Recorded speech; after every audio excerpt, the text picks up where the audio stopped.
When this farmer uncovered a mysterious chain in his field, his simple life took an unexpected turn. He decided to unravel its mystery and tried to pull it out, but the chain seemed to move on its own, causing him to jump back in surprise. He soon realized his decision to investigate was a mistake. Man pulls buried chain he just discovered, jumps back when it starts moving on its own.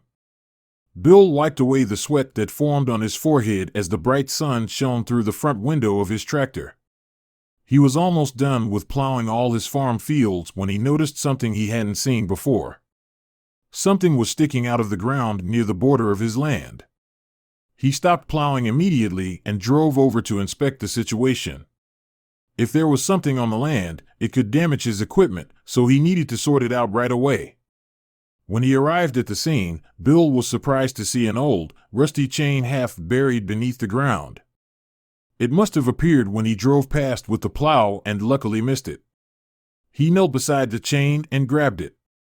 The metal was cold, and the rust left marks on his hands. It intrigued him. He wondered what its purpose was or was connected to, so he started digging to find answers. Bill effortlessly moved the top layer of dirt off the chain, and quickly, more of the chain was revealed, and it became more apparent to him that the chain was really old. It had bumps and cracks. However, it did seem sturdy. Eventually, the chain went deeper. So Bill stopped digging and tried to pull. Bill prepared himself for a difficult job, but at first, pulling the chain out of the ground was easy. However, as more of the chain was revealed, it got tighter and tighter. And then suddenly, a lot of force came on the chain and seemed to be pulled back into the ground. It took Bill all his strength to hold onto the chain. His hands became numb as they tightened around it, and eventually, he couldn't hold it anymore and had to let go. Bill immediately jumped back from a mixture of fright and surprise as it seemed like the chain was moving on its own. His mind was racing as he stared at the chain rattling back into the dark hole at a blistering pace. What was going on? How could the chain move back into the ground? Then, as suddenly as it had begun, the chain stopped moving. Bill was hesitant about what to do next. The chain intrigued him very much, and he wanted answers, but he didn't want to leave and took the chance that the chain would disappear beneath the ground. So, Bill grabbed a metal rod from his tractor to secure the chain in the ground while holding it tightly. Then he started calling for help. "Is someone there? Jake? Are you around?" Bill shouted, hoping his neighbor and good friend was within earshot. He had seen Jake working on his own land not too long ago, so he kept yelling until he heard footsteps approaching. Bill kept his eyes on the chain and eventually heard Jake's voice. "What's going on?" Bill quickly brought Jake up to speed on the situation. With each sentence that came out of his mouth, he saw the frown on his neighbor's face become increasingly apparent. But Bill knew he could count on Jake, and he was right. "Well, let's get to the bottom of this," Jake said determinedly. Even though Bill had explained pulling on the chain didn't work, Jake suggested just to do that. "Our combined strength has to count for something, right?" Jake smiled. But like before, the chain tightened and pulled back on its own again. There had to be something heavy down there, but what could it be? That question intrigued and bugged both men. They spent the whole afternoon trying to get the chain out of the ground and see what was connected to it or figure out what was happening below. They started digging a hole around where the chain disappeared into the earth but didn't make much progress. The chain seemed to go on forever, and the ground became harder and tougher to dig through. So, Bill decided to get the heavy machinery involved and hooked the chain on his tractor. He accelerated carefully to avoid breaking the chain while Jake sat by the hole, giving him instructions. And his plan paid off. The chain tightened again, and Bill could feel the force on the tractor, but his heavy vehicle was stronger than whatever was down there. The combined force of the tractor and the chain broke the ground around the hole the duo had dug, and Bill heard Jake suddenly exclaim, "What is that?" Jake's shout made Bill stop the tractor immediately. He hurriedly exited the vehicle and made his way back to the hole, which was a few hundred feet as he had pulled the chain for that long. When he finally reached the hole and stood beside Jake, his eyes widened from surprise. It turned out Bill had pulled the entire chain out of the ground because it was now fully visible. But that wasn't what caused both their reactions. No, there was something attached to the chain. Some sort of machine that didn't look familiar. But then something appeared that caused both of them to react heavily. A dark, sticky mud came out of the machine, and both men immediately covered their noses and frowned. "What is that stuff?" Bill said, but Jake just shrugged and stared at the machine and weird mud. "What now?" Bill eventually asked. He didn't know what this was, but it felt like it couldn't be good. The duo had worked the entire afternoon, and soon it would be too dark to see. "We should call it a day and continue tomorrow," Jake suggested. Bill wanted answers, but he knew Jake was right and eventually agreed to return home, not knowing what the next day would have in store for him. Because the following morning, Bill woke up to various sounds he seldom heard around his house. There were lots of voices shouting at each other, and he heard the sounds of multiple engines. When he looked out of his window to see what the ruckus was about, he saw a lot of activity on his land. What was going on? Bill hurried toward the big group of people on his land. "What are you doing here?" "Get off my property," he confronted the first ones he met, but they ignored him and continued with whatever they were doing. Confused, Bill looked around and noticed two people who looked like they were in charge. Bill maneuvered through the mass of people, who were busy poking at the ground and using all kinds of devices to get to the people in charge. "What is the meaning of this?" he demanded when he stood before the suited man and woman. "Wait a minute," the woman said bluntly, without further context. A silence followed, and Bill's mind raced. He had to wait? Wait for what? They were on his property without his consent. But right as he wanted to demand they leave, one of the workers handed the two a document. The suited people seemed satisfied with what they read, and then they surprised him.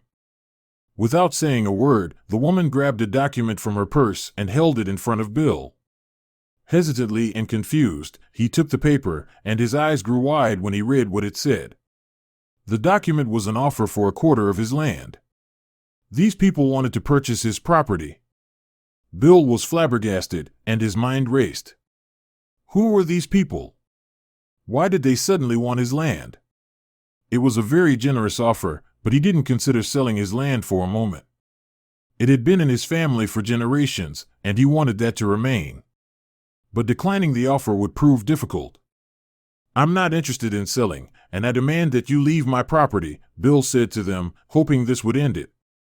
But they didn't give up that easily and tried to discuss the offer with Bill.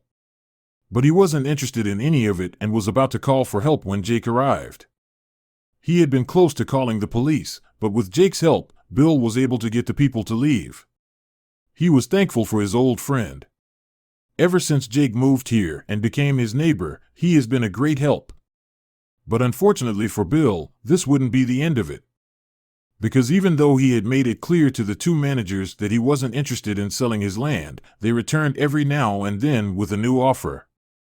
Bill kept declining, but their sudden interest and persistence made him curious about why they wanted his property so badly and suddenly. Bill couldn't think of anything and shrugged it off. The managers hadn't visited him in quite a while, so he hoped they had finally given up. Maybe he would finally have time to investigate the chain and the hole again. The thought cheered him up, but that feeling would soon disappear as new problems arrived. Because even though the managers didn't show up anymore, Bill would frequently see people around and on his land. But every time he or Jake approached them, they would flee. The situation gnawed at him because he didn't know what the people were doing, and it certainly didn't feel like they had good intentions. And that gnawing feeling soon turned out to be true and even worse than he had imagined. Shortly after he had sighted the first people around his land, the first crops started to fail in numbers that weren't normal. Bill couldn't help but suspect the managers and their corporation had to do something with this.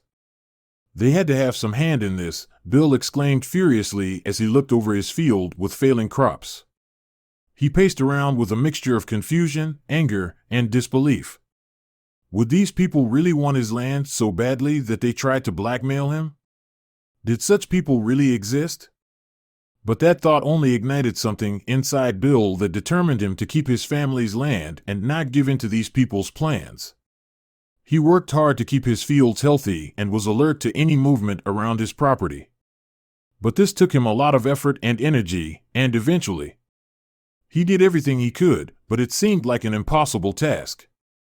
Despite all his efforts, more and more crops started to fail. Bill had an increasingly hard time keeping his farm afloat. Slowly, he became desperate as he realized he needed to get money, but how? Did he need to sell his land? But Bill's struggles didn't go unnoticed, and Jake helped him as best he could. Eventually, the neighbor realized the predicament Bill was in and offered him a temporary solution. "I could buy some of your land," Jake said when the two of them were resting from another day's hard work. It stayed silent after those words as Bill thought about it. It would help him get back on his feet and keep the land out of unknown hands. He could even still work the fields as he did before. The more he thought about it, the more he liked the idea, so he agreed. It did feel weird selling a part of his family's property, but it was a desperate time, and this would ensure the land would remain in trusting hands and not of some sketchy corporation. Bill also hoped the corporation would know the land was sold and stop harassing him, but he would be disappointed. Because for the first time in a few months, the managers appeared again. Bill was frustrated to see them again, but faced them with confidence as he would end it once and for all. He couldn't sell them the land anymore as he had already done so to Jake. But as he approached them, as Bill got closer, ready to deal with them, Jake arrived, and the farmer became even more confident. But something about Jake's behavior seemed off. The neighbor seemed happy to see the managers and welcomed them kindly. Bill halted in place and stared at the situation in confusion. What was going on? But that question was answered when Jake showed his true colors. The neighbor explained he had been after the oil underneath Bill's land since he arrived, and now he finally had it. The comment confused Bill even more. "Oil? What oil?" he asked, and Jake explained the dark, stinky stuff they pulled up was oil. A mix of emotions overwhelmed Bill. He was furious and wanted to scream at Jake, but at the same time, he couldn't believe the situation and couldn't find the words. He had thought Jake was his friend, but ever since he had moved here, he had been working for an oil company. What now? Bill felt powerless as he realized he had been played. Jake and the managers left Bill confused and alone as the company arrived to start their project. The farmer saw the people use the machine he and Jake had unearthed and realized it was some sort of machine that pumped the oil. There had to be something he could do, right? Bill decided to contact a lawyer to try fixing the situation, but the lawyer had terrible news as he went over the sales contract. The contract was legitimate, and Jake was the official owner of the land, so he could do with it as he pleased. The lawyer's comments were a blow to Bill, and his mind was racing. What could he do now? But then the lawyer said something again: "If you can get evidence of foul play, you have a chance to invalidate the contract." That comment made Bill's eyes flicker. There was something he could do. From the moment the managers arrived and their goons showed up at his land, Bill thought there had been some form of foul play. The failure of his crops proved that thought. There had to be some sort of evidence left behind, so he knew exactly where to start looking. Bill carefully scoured his fields and sneaked around, trying to stay out of sight of the corporation and its project. He didn't want them to try to cover their tracks before he could find them. Eventually, he saw something out of place. There was a can of pesticide half hidden in the dirt. Bill's heart leaped as he grabbed it. He didn't recognize the label, as he hadn't used this pesticide. He realized the only reason the pesticide ended up here was if the people used it to destroy his land. But this alone wouldn't be enough. There had to be more. And then something crossed his mind. Jake had been involved in the situation from the start. Bill even bet he was the instigator of the whole situation. He was close by and had a barn that could store loads of things.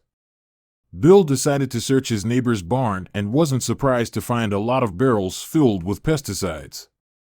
Bill stared at the barrels, thinking this must be enough to dry out his land. He contacted his lawyer, who immediately ordered a test to see if the pesticide was used on Bill's land. The farmer anxiously awaited the results, and when they were a match, he went to court. The test result and Bill's statement made a solid case, and the judge didn't take long to rule in his favor. The land was returned to him, together with the oil underneath it. Bill was incredibly happy with the result and had a bright future with the prospect of expanding his farm.